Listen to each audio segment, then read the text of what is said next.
যে আমার হাঁটুর বয়স তাকে আমি হাঁটুর বয়স বলতে পারবো না, কিন্তু আমি তার বাপের বয়সে আমাকে গালি দিতে পারবে। আমি হতে পারি আমি ভালো না, কিন্তু আমি ভালোর কথা বলেছি। কেবলমাত্র আমাদের কথা পছন্দ হবে না সেই জন্য আমাদের গায়ে মিথ্যা ট্যাগিং লাগিয়ে দেওয়া হবে। এই ট্যাগিং এর রাজনীতি তোমরা বন্ধ করতে পারবে না। আর তোমরা বলবে অতীতে খারাপ হয়েছে, আমরা ভালো করছি। যখন আন্দোলন চলছে কোটার, কয়জন সেলিব্রিটি গিয়ে তাদের সঙ্গে গিয়ে রাস্তায় দাঁড়িয়েছিল? ছবি তুলি নাই দেখে। ভ্যাট আন্দোলনের সময় আমি ছবি তুলি নাই দেখে, সাথে ক্যামেরাম্যান নিয়ে যাই নাই, রোল ক্যামেরা অ্যাকশন বলি নাই দেখে, আমি পুলিশের জামা খামচে ধরবো ওই সময় ছবি উঠে নাই দেখে। আমি খামচায় ধরা বিশ্বাস করি না। আমরা কেউ খামচে ধরার রাজনীতিতে বিশ্বাস করি না।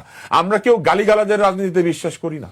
তালব্যস্বরের পরে আকার দিয়ে, মা শব্দের পরে উকার দিয়ে, এগুলা কি শব্দ?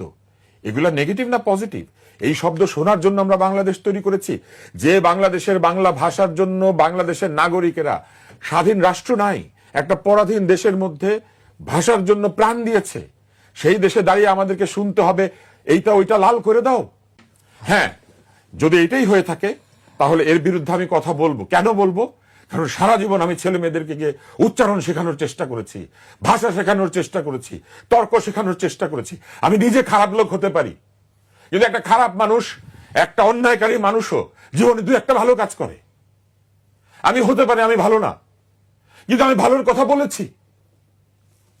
আমরা যারা ভালোর কথা বলেছি সেইটার জন্য যদি আমাদেরকে ট্যাগিং করা হয়, করেন ট্যাগ।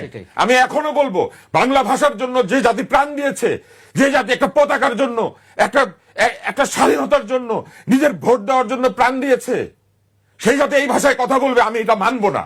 করেন ট্যাগ, বলেন আমি দোষর, ঝুলান আমাকে ফাঁসিতে।